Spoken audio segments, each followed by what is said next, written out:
Bonjour, bienvenue dans cette vidéo qui va s'intéresser à deux chapitres de 6e, donc je choisis ici de coupler volontairement, qui va donc être le chapitre 5 qui est sur Rome, donc du mythe à l'histoire, et également le chapitre 7 qui lui s'intéresse à la conquête, la paix et la romanisation. Dans la première partie, on va chercher à comprendre comment la ville de Rome elle a été fondée, sur quel mythe est-ce qu'elle se base, et dans la seconde partie de la vidéo, on verra comment Rome a installé son pouvoir sur son empire, et également comment il a maintenu la paix pour tout ça. Commençons par Rome, du mythe à l'histoire.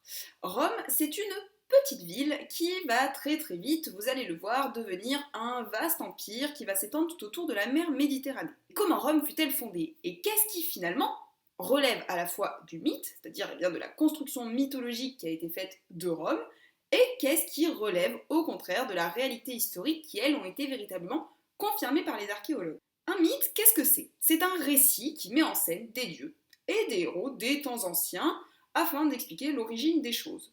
Les Romains ont inventé toute une généalogie avec l'idée de pouvoir se rattacher aux dieux qui appartenaient au monde grec. Vous avez ici le panthéon des dieux romains, les Romains qui sont polythéistes, comme les Grecs, avec par exemple Jupiter, le papa de Vénus, qui est la déesse de l'amour, qui avec Achille, un prince de Troie, aurait eu Énée, donc qui serait un héros qu'on connaît notamment parce qu'il a participé à la guerre de Troie et qui aurait réussi à échapper à la destruction de la cité, à s'enfuir, et plus tard, Rémus et Romulus auraient fondé la ville de Rome. Donc ça, c'est l'explication mythologique qui relie finalement les Romains aux Grecs et également aux dieux du monde grec et qui expliquerait la fondation de Rome. Alors après, à savoir si véritablement Énée était un fils de Dieu, si Rémus et Romulus ont des ancêtres de dieux ou de héros dans leur famille, tout cela relève plutôt de la mythologie, donc je vous invite à aller voir votre professeur de français si vous voulez approfondir ces mythes. Par contre, en histoire, nous ce qui nous intéresse ici, c'est surtout de voir comment les Romains ont récupéré les dieux grecs pour finalement les rattacher à Rome et surtout donner une légitimité à la fondation de Rome qui ensuite imposera sa domination sur le monde grec. Donc c'est une petite façon de dire je vous domine, mais c'est normal, c'est parce qu'en fait vous êtes mes ancêtres, donc j'ai le droit. Alors vous allez me dire, comment est-ce qu'on connaît l'histoire de Énée qui serait parti de la ville de Troie pour pouvoir aller ensuite à Rome où ses ancêtres auraient plus tard fondé la ville? On a un texte qui s'appelle l'Énéide, qui est une épopée qui a été composée par le poète Vergile entre à peu près 29 et 19 avant Jésus-Christ, qui raconte les origines légendaires de Rome, dans lequel il va décrire l'errance d'Énée qui fuit la ville de Troie jusqu'à arriver dans le Latium en Italie. Notez quand même que ce texte date du 1er siècle avant Jésus-Christ, on n'est pas vraiment sur un texte qui date de l'époque véridique, ce qui veut dire qu'on est ici sur une réécriture de l'histoire pour l'interpréter comme ça arrange Rome. Mais bon, passons. Je vous disais, les Romains récupèrent les dieux grecs, mais ils vont transformer les noms en se les appropriant. Vous allez par exemple avoir Junon, qui est la déesse du mariage et du foyer, un peu comme l'était Hestia. Vulcain qui devient le dieu du feu et du métal, un peu comme l'était Héphaïstos. Jupiter, qui est le dieu du ciel ou de la terre. Étonnamment, cela ressemble beaucoup à Zeus. Mercure, dieu des voyageurs et du commerce, qui pourrait être assimilé à Hermès dans le monde grec. Maintenant, revenons sur la légende de la création de Rome. La légende dit que deux petits jumeaux, Romulus et Rémus, qui seraient les descendants d'Énée, auraient été élevés par une louve. Arrêtons-nous juste ici. Le mot louve, en latin, se dit lupa, qui signifie louve, mais qui signifie également prostituée. Donc, il y a plusieurs versions. Soit vous croyez dans la version selon laquelle les deux jumeaux ont été effectivement nourris et élevés par un animal, soit vous croyez dans la version dans laquelle les deux jumeaux, Rémus et Romulus, auraient été élevés par une prostituée. Je vous laisse choisir. Il y a en tout cas plusieurs versions qui expliquent la naissance de Rome en 753 avant Jésus-Christ et qui sont racontées par des auteurs, et notamment par Tite-Live, qui est un auteur qui a écrit une histoire romaine. Donc, encore une fois, c'est un historien de l'époque qui écrit sur Rome, qui habite à Rome, qui du coup a certainement une volonté aussi de légitimer la puissance romaine en la rattachant à une origine grecque pour pouvoir dire on est légitime à dominer. Les archéologues ont quand même mené des fouilles dans la ville de Rome afin justement de savoir si l'origine de Rome remontait véritablement à ce que les légendes rapportent, donc en 753 avant Jésus-Christ.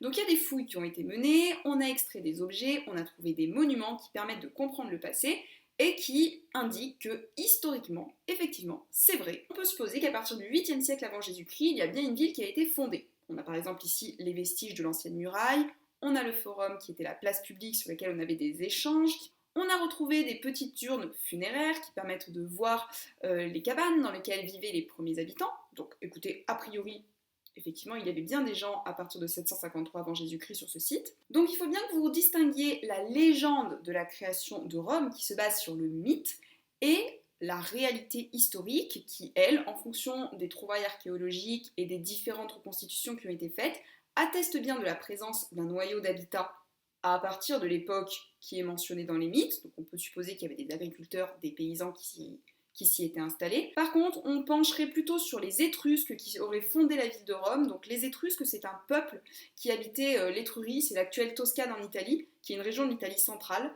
au nord de Rome. Et les rois étrusques ont progressivement perdu leur pouvoir, qu'ils ont cédé à Rome, donc on pourrait supposer qu'à ce moment-là, les Romains ont pris la domination sur les Étrusques et ensuite ont étendu leur domination sur le reste de la Méditerranée. Alors, une fois qu'on sait ça, quel système politique est mis en place au départ dans la Rome antique? Au temps de la création de Rome, on va mettre en place un système monarchique, c'est-à-dire qu'il va y avoir des rois qui vont fonder la ville et qui vont ensuite la gouverner. La période monarchique, elle dure à peu près de la fondation de Rome, donc aux alentours de 753, même si en réalité la date ne peut pas être aussi précise, mais bon, il en fallait une, donc on en a choisi une, et va durer jusqu'à peu près en 509 avant Jésus-Christ.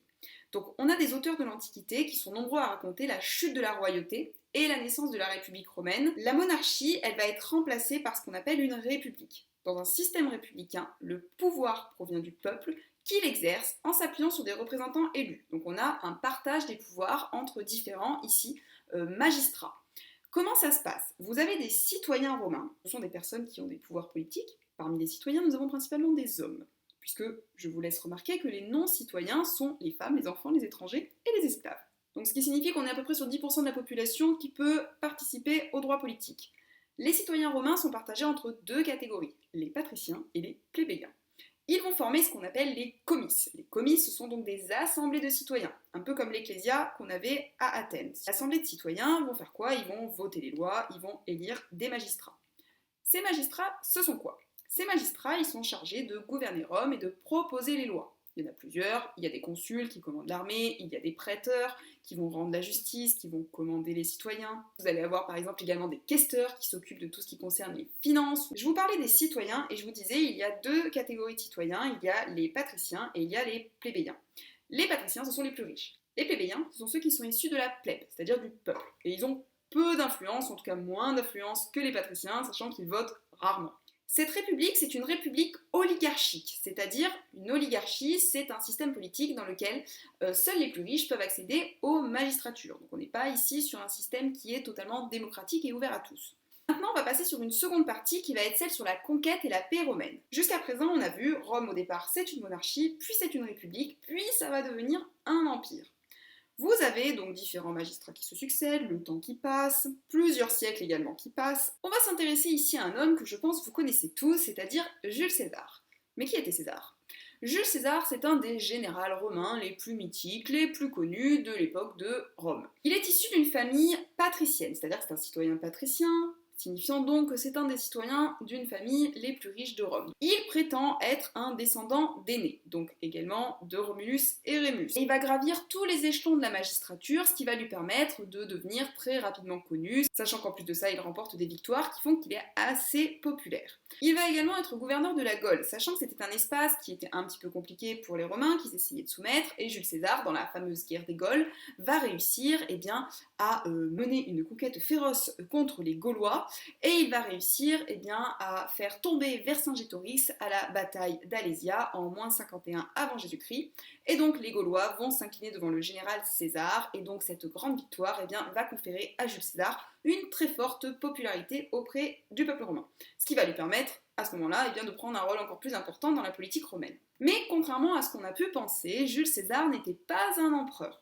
Mais c'est vrai qu'il rêvait quand même d'être à la tête de Rome. Il va pour cela passer du coup à un pacte avec deux autres hommes politiques et militaires qui sont Pompée et Crassus, et avec lequel il va former ce qu'on appelle un triumvirat. Triumvirat, c'est tout simplement un trio, donc trois personnes qui vont s'associer pour pouvoir exercer un pouvoir. Malheureusement, très rapidement, ça va être un petit peu compliqué puisque à Rome, la situation politique va se détériorer, Crassus va mourir dans une expédition en moins 53 avant Jésus-Christ, le triumvirat à ce moment-là n'existe plus et Pompée va en profiter pour asseoir son autorité. Jules César va refuser d'abandonner la ville aux mains de Pompée. Vous allez avoir une séparation qui va se créer entre les partisans de Jules César, principalement le peuple de Rome, et les partisans de Pompée, qui est principalement soutenu par les sénateurs romains. Bref, je vous la fais courte, mais Jules César était parti. Il avait interdiction de revenir à Rome et de franchir le Rubicon, qui était un fleuve, mais finalement il l'a quand même franchi. Il a décidé de revenir à Rome, il a marché sur Rome à la tête de son armée, Pompée s'est enfui, et Jules César s'est fait proclamer consul puis dictateur par le Sénat, en moins 44 avant Jésus-Christ. Sauf que vous l'avez compris, les sénateurs ils soutenaient plutôt Pompée, donc ce qui s'est passé c'est qu'ils ont fait un complot contre lui. Et donc il est mort. Son fils adoptif, donc ils ont beaucoup de fils adoptifs à l'époque, va décider de le venger en tuant ses assassins en moins 42 avant Jésus-Christ. Que se passe-t-il ensuite après la mort de César? Eh bien, son général, le général de César, Marc-Antoine, va souhaiter lui succéder. Mais il se retrouve face à Octave, le fils adoptif de César, qui va revendiquer donc l'héritage de son oncle. Mais parce qu'en fait, c'était pas son père, c'était son oncle qu'il avait adopté. Une guerre civile va se déclencher entre d'un côté les partisans d'Octave et de l'autre côté les partisans de Marc-Antoine. Arrive donc la bataille d'Actium qui a lieu en moins 31 avant Jésus-Christ et dans cette bataille, Octave va triompher avec la flotte romaine contre Marc-Antoine qui s'était associé avec les troupes égyptiennes de Cléopâtre. Bref, tout ce qu'il faut retenir c'est que Octave a gagné. Donc Octave, on a dit que c'était le fils adoptif de Jules César.